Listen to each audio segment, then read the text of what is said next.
everybody. Look, I'm back in the green room. I'm about to do this one time and bring you guys in the green room to see what we doing back there. We'll be jamming and we'll be talking and things like that.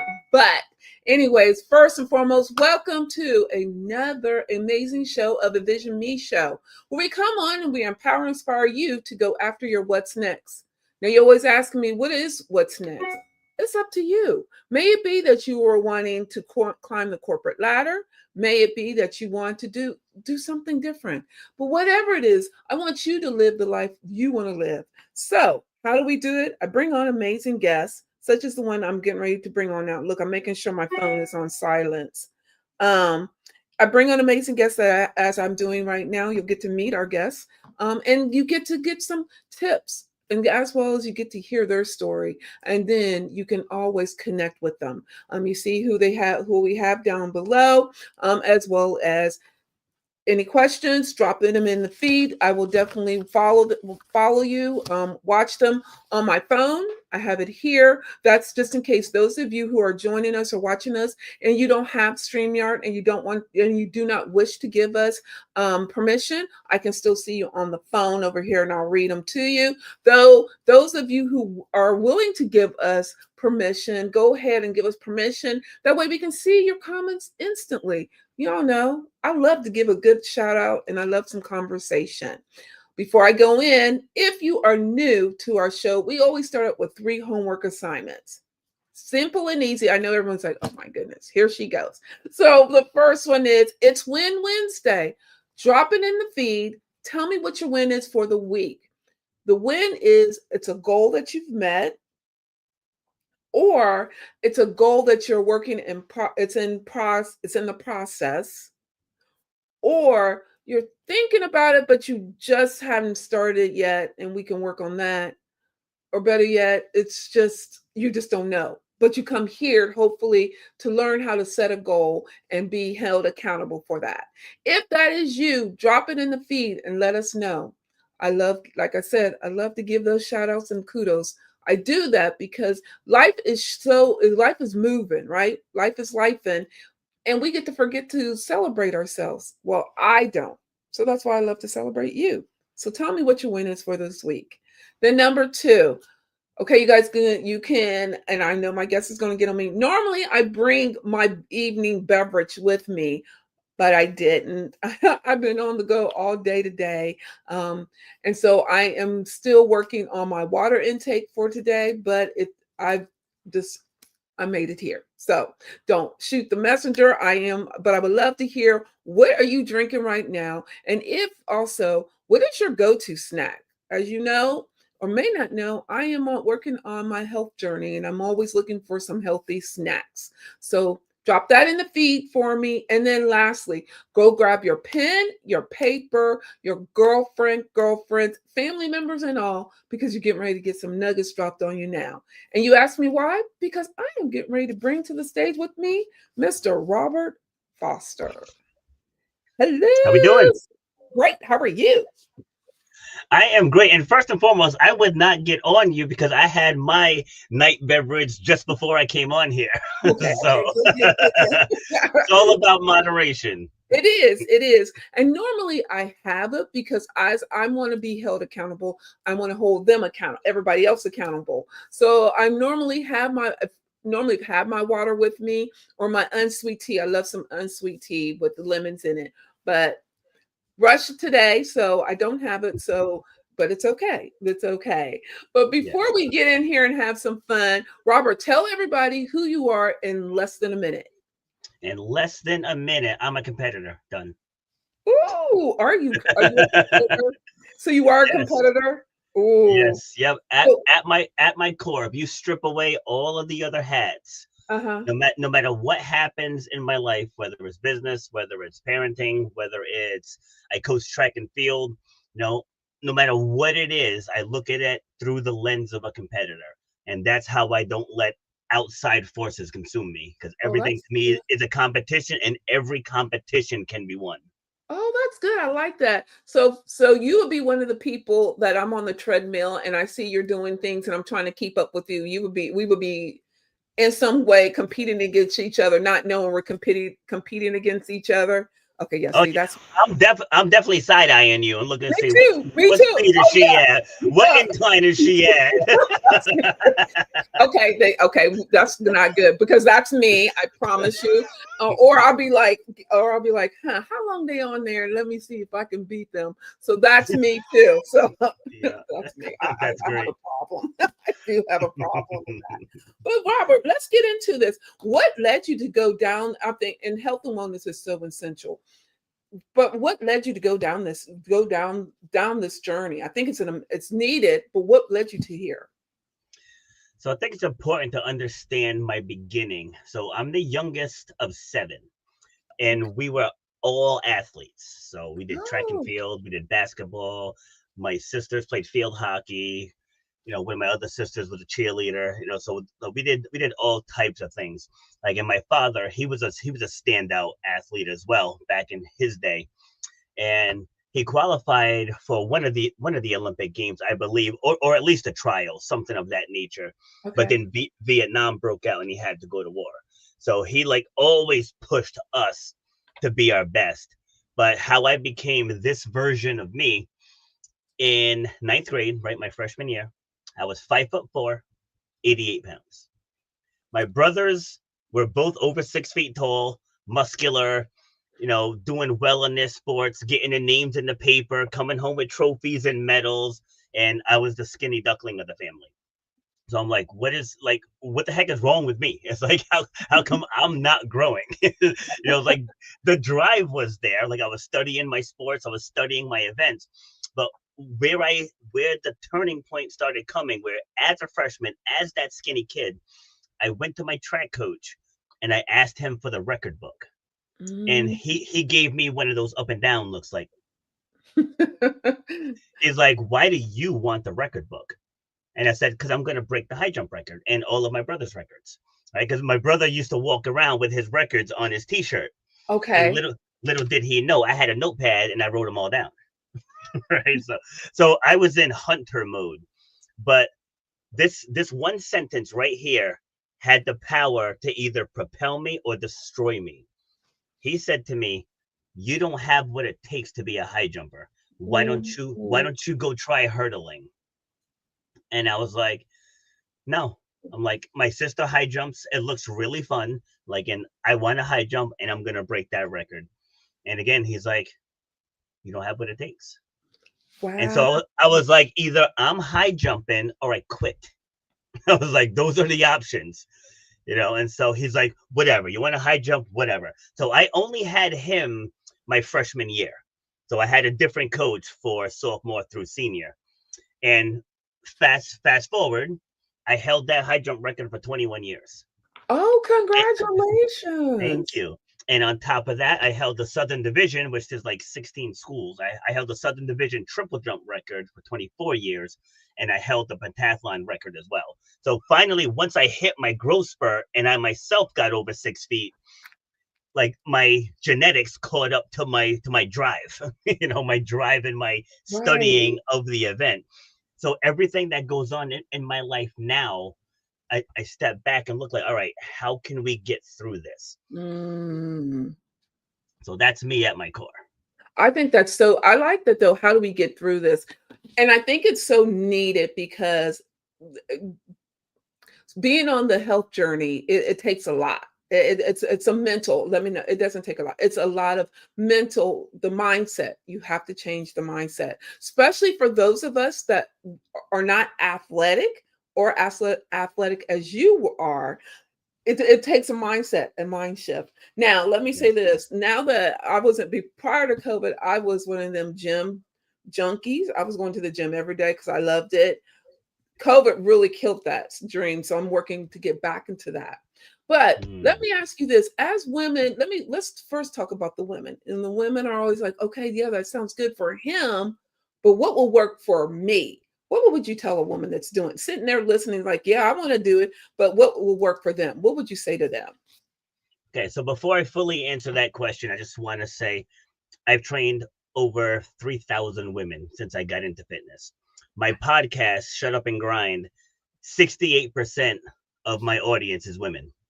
So I answer this question all the time. So before people say he's not a woman, he doesn't understand. Like, I don't have to be a woman to understand. There's plenty of male gynecologists out there that understand how the female anatomy works, right? So Right. I always tell people, if you're seeking guidance, if you're seeking inspiration, don't question where it comes from. Right? Just soak in the It is. information. Okay, soak in the information. So what I would say, it starts with vision. Like you mentioned goal setting earlier, and Yes. I'm not refuting what you say. Like I don't do that. I'm just saying, in my experience, there's a process, right? Okay. And the setting the goal isn't first, because I can say right now I want to lose 15 pounds because I have a trip coming up, right? I Yeah. just set a goal. But when you cast a vision, that hits different, that looks different. Just like when people say, what's your why? Everybody knows why. Everybody Right. knows why. They don't have a strong enough reason to do it. Right? True. So, That's right. true. So like, people will have their little black dress pinned up on their wall and they see it every day, but they're not taking action. And why? Because the vision isn't there. So I sit down with people and I'm like, all right, what do you want to do? And first thing they all say, I want to lose weight and tone up. Everybody says the same Yes. thing.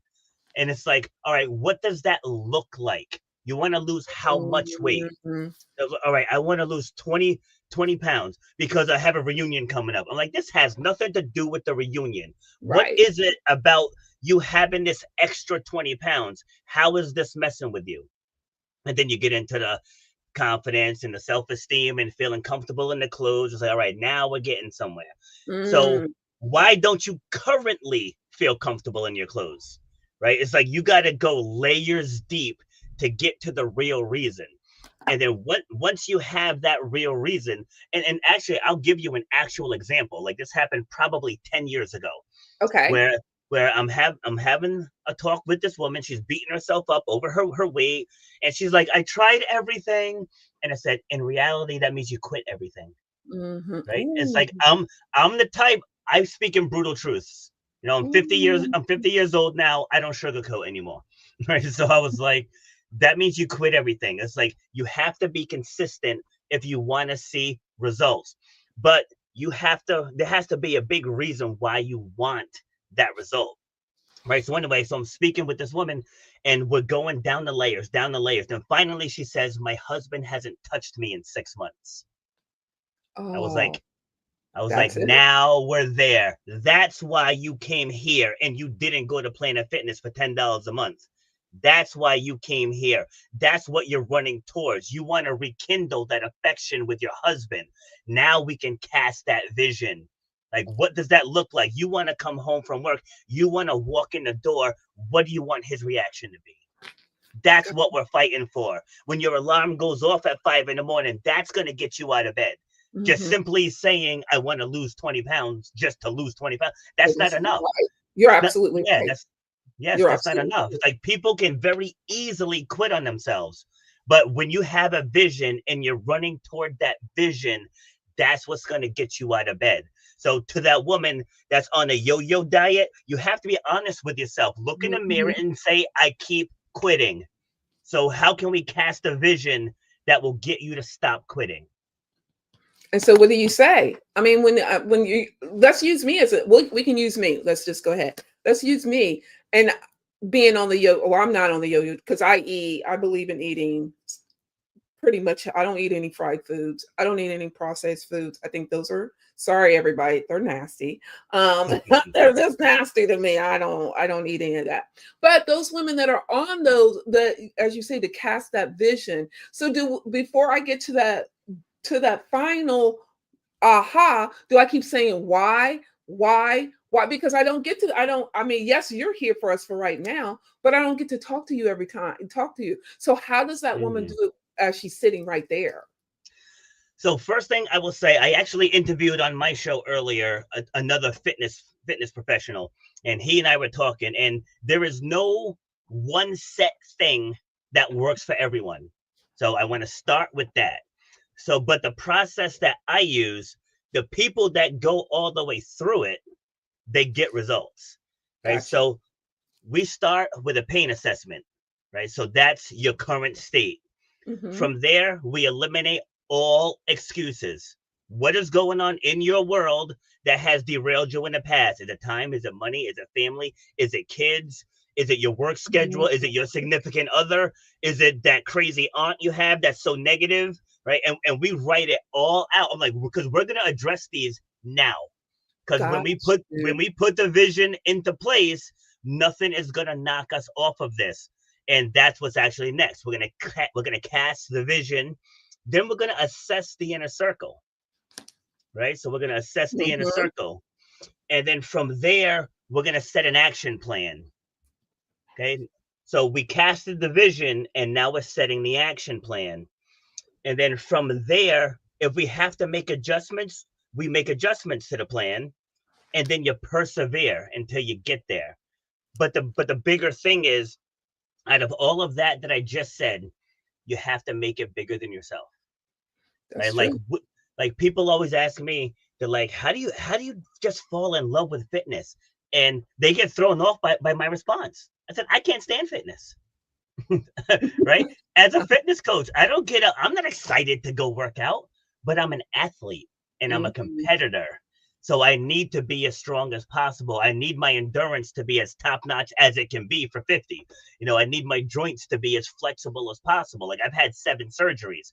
So I need to be very methodical about my training. Like I don't call it exercise. I don't call it working out. I call it training, because I need a specific outcome. And if I don't do these things, I'm not going to be able to have that outcome. And a good testament to that, I was down at my old house. I was down at the basketball court. There was a bunch of teenagers playing basketball. Yes. And so at the time, I think I was 47 when this happened. And so we're out there playing, and the kids were arguing over who was going to guard me. And I'm 30 years older than these kids. and they're all like, who's going to take him? And like halfway through the game, the kids were like, we knew he was going to be a problem. It's like moments like that is why I work out. Not just for like, oh, I just love to just throw weights around. Right. But it's because of what it gives me. It's a positive outlet, right? It's a positive outlet. Yes. And I can do way more than the average 50-year-old. And I don't say that to flex, because I worked hard to get to where I am now. Absolutely. But that's the thing. People have to fall in love with the end result, not so much the working out itself. You can hate every minute of it, but you're going to end up loving what it does for you. Listen, for the gym junkie, I so agree with you. You're right. You do get obsessed with that. So let me ask you this. As you are the love of working out, do you ever hit that wall of, and if so, how do you get over that? Not to be redundant, but it goes back to the vision. Okay. Like when the vision is strong, nothing can derail you. Like literally nothing. So you don't need it. So none of the negativity, none of the, oh my goodness, or any of that, because your vision is so strong, correct? Yeah, it's like I'm just as human as everyone else. I mean, if there's a day where like, you know what, I'm just gonna rest today. It's like I'll take the rest. It's not like I go 1,000 miles an hour 7 days a week. Right. Just like yesterday, I worked 5 consecutive 15-hour days. So yesterday I taught my 2 morning classes and I canceled the rest of the day and just rested because my body was telling me, dude, you need to chill. It was like I have a pretty demanding week this week. And so I pretty much just spent a good majority of the day just in bed, like working on stuff on my computer, but just let my physical body just rest. But that's the thing. And that's why I keep preaching vision, because vision is stronger than why, it's stronger than your goal. Is stronger than all of that. And people ask, well, like, why do you work so much? Because my vision is by 55, I want the option to retire. I probably won't, but I want the option. Yes, I want to get up every day because I want to, not because I need to. And like my alarm goes off at 4:30 every morning, and my alarm is a video of me reminding me of my goals. Oh, I like that. I love that. I like that. I have a motivational, I have one of my people that I follow, and I wake up to that. But I like that you talking to me. That would be good. I like that. I'm gonna have to use that. So let me ask you this: someone that's just starting out, how often should they start working out? It depends on the person, and if a trainer gives you a definitive answer, be wary of that trainer. Okay. Because you just walked into my gym, I don't know you. Like, I don't know what that first workout is going to do to you. I don't know what your current state is. I don't know what your recovery is like. So there are some people who come in and they can go 5 straight days. Right. There's people who come in, do one day and need the rest of the week off. So gotcha. I always tell people, let's do this first class and then communicate with me tomorrow. It's like, if you feel okay, then come in again and then rest the next day. If you feel like you got hit by a bus, take 2 to 3 days off and then come back again on Thursday. But like, there is no definitive answer. Like I said earlier, there is no one size fits all. So even though I do mostly group fitness training, I still push people to their individual goals. So say Jamie wants to put muscle on, so I'll make sure in her station we have heavier weights. Right. So-and-so is trying to slim down, so we'll do lighter weights. You go at a faster rate, so on and so forth. Gotcha. And so even though it's group, it's still individualized to what they're working for. I love that. So Robert, where are you located at? If someone, first of all, one, can you do it online? Do you do some training online? 2, where are you located at? All right, so I don't do fitness training online. Just like I did it a little bit during COVID, but full transparency, I don't like it. It's like I like being in person. Okay, yeah, I understand. I like being in person. So I do storytelling coaching. So like anyone that's gone through stuff, like trauma, PTSD, just struggling to get out of their own way, that stuff I do online. And okay. that's what my book is based on, doing that stuff. And what was the second question? Where are you located? Oh, where am I located? Yes, so I live in Charlestown, Rhode Island, small town, rural, just beautiful. It's nice. People are friendly. Like, I absolutely love it here. And my gym is about 25 minutes away in East Greenwich, Rhode Island. Okay. Love it. And is the website that is underneath your name, which I have scrolling at the bottom, is if someone wanted to get in contact with you, what would be the best way to get in contact with you? So contact with me would be email. Okay. And it's just Rob and then my name, rob@robertbfoster.com. That B has to be in there or else it won't come to me. So rob@robertbfoster.com. Okay, I will put that in the show notes. I need to make sure that, because I would have put this in there and then yeah.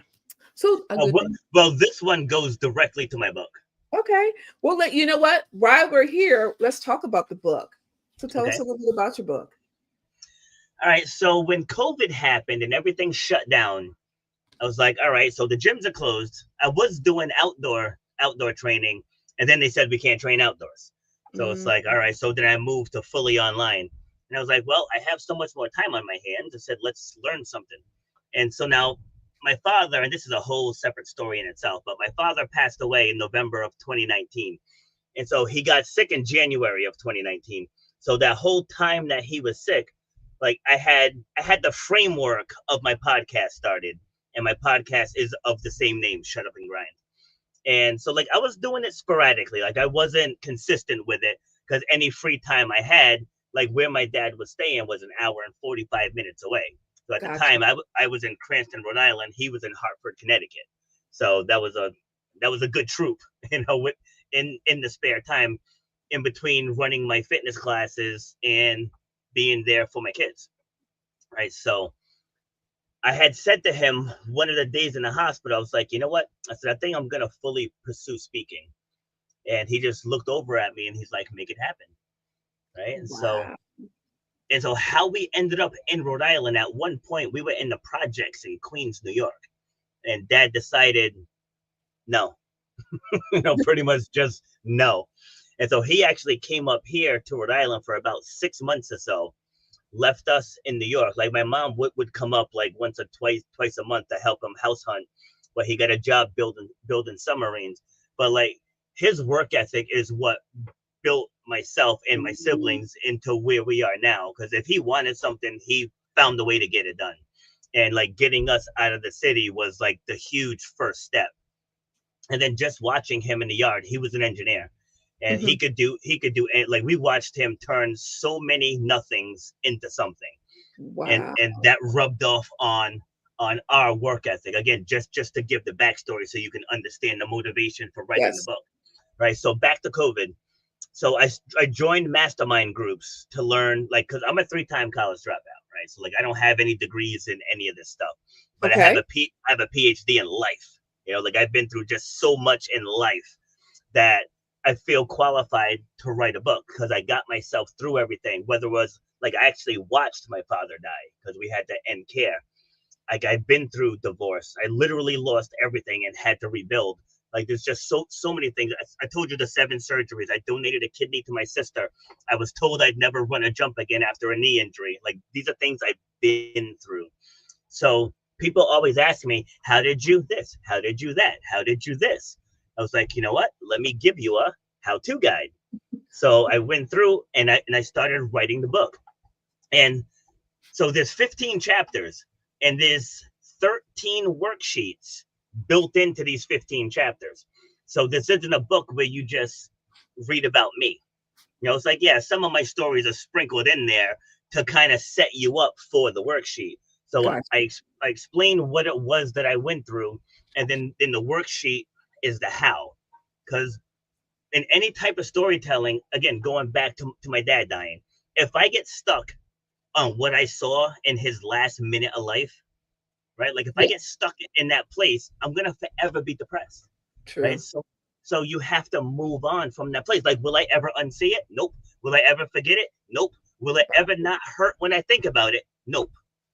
But I talk about from the second we walked out of that room on, because that's where the story is, and that's where a lot of people get stuck. Right? They get stuck on what hurt them, and not the fact that you're still here. So that didn't break you. Right. So the power in the story is, how did it not break you? So just to give you a couple examples of the chapters. So chapter number 1, and remember I said this earlier when I was talking about being 5'4" and 88 pounds. I said, what is wrong with me? Right. Chapter number 1 is, there's nothing wrong with you. Got you. Right. And that's what I want people to begin with. Like, whatever you think is wrong with you, it's not true. It's not true. It's like, you can't go back and undo whatever was done. You can't do it. Whatever was said was said. What's done was done. Whatever happened happened. So you can't stay in that place. But you got to talk about how whatever happened didn't break you. So there's nothing wrong with you. You know, 3, I mentioned the knee injury, how a tragic injury was the best thing to happen to me. And again, we could do an entire episode on just that injury. Yep. You know, the pain of your past is fuel for a better future. A big one, prioritizing yourself without the guilt. You know, and I'm not going to go through all of them, but that's what this book is about. It's about taking people from a place of pain to a place of power. I like that. The one I really like is prioritize yourself, without guilt. Because we do that so much, right? So many people, I've seen so many people like, well, if I, put me first, then what about them? And not knowing, funny enough, that everyone always talks about, when the airplane goes down, what do they say? First, take care on yourself first, so you can then take care of everybody else. And I think that is so true, because we carry that guilt of, let me help them first. So I like that. I'm glad you talked about that. Let me ask you this. One question has came across here. So those of us that aren't in Rhode Island and we don't have access to you, what would you say for us to get? How would we be able to start what can we do to start on our health journey? Well, you have access to me because I have a podcast. I have a book. I have social media channels. Like someone that I went to high school with, this was probably 8 years ago, just messaged me out of the blue this one day. Haven't heard from this person in like 25 years. Okay. And never interacted with me, never liked, commented, or shared any of my social media posts. But she came on and she thanked me for inspiring her to lose 25 pounds. Oh. So it's like, you don't have to be here in Rhode Island in order to get my teachings. Just because like my social media, like I don't do a bunch of fluff. Like my Instagram is pretty much clips of my podcast. My Facebook page is like I'll share some non-motivational things, but it's mainly just motivational things, sharing stories. My full podcast episodes are there as well. And if people need inspiration, like I said, I'm no nonsense, but it's not because I think I'm high and mighty or I think I'm better than anyone. It's because we got to cut through the fluff. It's like too many other programs. There's just so much fluff. Like you got to do this and you got to do that. And it's like, no, you don't. Get enough sleep, drink enough water, move more than you don't, eat better than you do. I mean, eat better more than you do worse. Right. It's like you don't have to be 100%. I hear all the time, well, I'm all or nothing. I'm like, well, that's why you're struggling. because you're putting that pressure on yourself. Right. Yeah, it's like if you want pizza. Last night I wanted Chinese food. So I went and I got Chinese food. Today I ate super clean this entire day.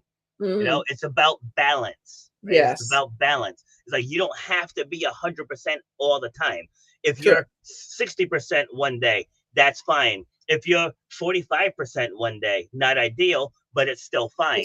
Right. Because then you could be 80% the next day. So at the end of the week, you might be 75-25. That's still fine.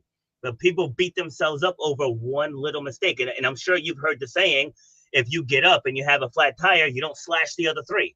Right. That's true. So it's the same thing in fitness. So true. So true. Robert, our time has really come and gone. This was fun. I mean, I could talk to you all day. Time has really gone by. But real quick, as you are moving and you're busy, do you do any self-care for yourself? And if so, what do you do what's some self-care routine you do for yourself? Boring. I just walk. Let me walk you through a typical day. So the alarm goes off at 4:30. I drive 25 minutes to the gym. I teach 4 classes between 5:30 a.m. and 11:30 a.m. Sometimes I do personal training in there. I do my podcast. I guest on a podcast, usually right afterwards. Yes. And I drive 20 minutes to the high school. I coach track and field. Right. So I coach track and field, and then sometimes I have personal training after that. Sometimes I guest like I am with you now. Sometimes I guest in the evening. And now you're talking, we're like, what's this? 13 hours into the day. Right. No, more than that. We're 15 hours into the day. You know, and so what I do is like in between classes, I'll put on headphones, I'll put on like a motivational video, I'll re-listen to some of my podcasts, and I go for a walk. Because remember, I told you my vision. By 55, I want the option to retire. Like I've blown so much money. Like when I was younger, like I became the general manager of a restaurant at the age of 19. Right? Yes. If I would, in hindsight 2020, between 19 and 25, if I invested even a quarter of the money that I blew, I'd be 9 figures right now. Wow. So I'm making it up on this end. I'm going to bust tail right now for the next 5 years. Like, I'm not worried about a relationship. I'm not worried about vacations. I'm not worried about any of that stuff. It's like, I just want to get my speaking business out there. I want to leave an impact that's going to last long after I'm gone. Well, I love it. I love the motivation. You motivate me. I promise you. I'm have to listen to your videos and things like that, because I'm like you. I love the motivation, and I love that you walk and listen to. I love me some walking.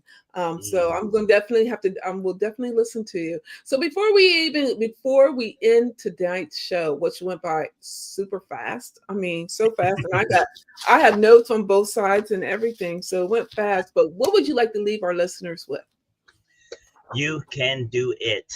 Right. This is how I end almost every podcast, because there's people out there, like the subtitle of my book is Overcoming Self-Doubt and the Fear of Public Speaking. Right. There's so many people out there that are on, like, they're stuck in the rut, but you're this close from having a breakthrough. It's already in your subconscious mind. It's on the tip of your tongue. You're probably already doing it and don't even realize that you can take that thing and inspire other people, change the trajectory of your life and the life of your family, and leave a legacy that's going to survive you. It's already there. Like when I was managing restaurants for those 20 years, I knew I wanted to get into fitness. I knew I wanted to get into speaking. I knew I was an inspirer. I knew it. It was already in there. Right. But what did I do? I let other people say, "Oh, well, if you don't have a college degree, you're going to end up pumping gas." And you let that get into your head. And so what I want to leave the audience with, silence all the other voices. You know what it is you want to do. It doesn't have to be perfect. It doesn't have to be pretty. Just get started. Okay, my first 10 podcast episodes were a train wreck. Didn't know what I was doing, had no graphics, didn't have a green screen, didn't have lights, didn't have any of that stuff, but I got started and then I got better at it. And you'll do the same thing. Just get started, get better at it, and then make the upgrades you want. I love that, Robert. Well, I want to thank you very much. This was so impactful and powerful. I know this will touch many lives as it has touched myself. So you guys, those of you who are just now catching the end of the podcast, you can check us out on YouTube. You will definitely get to see Under Vision Made TV. We're there, and you'll be able to see what our whole show. And if you have any questions, still go ahead and drop them in or send them to me, and I will forward them over to Robert.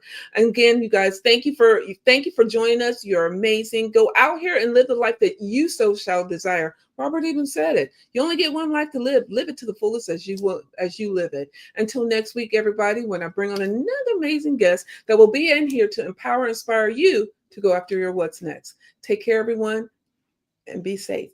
Peace.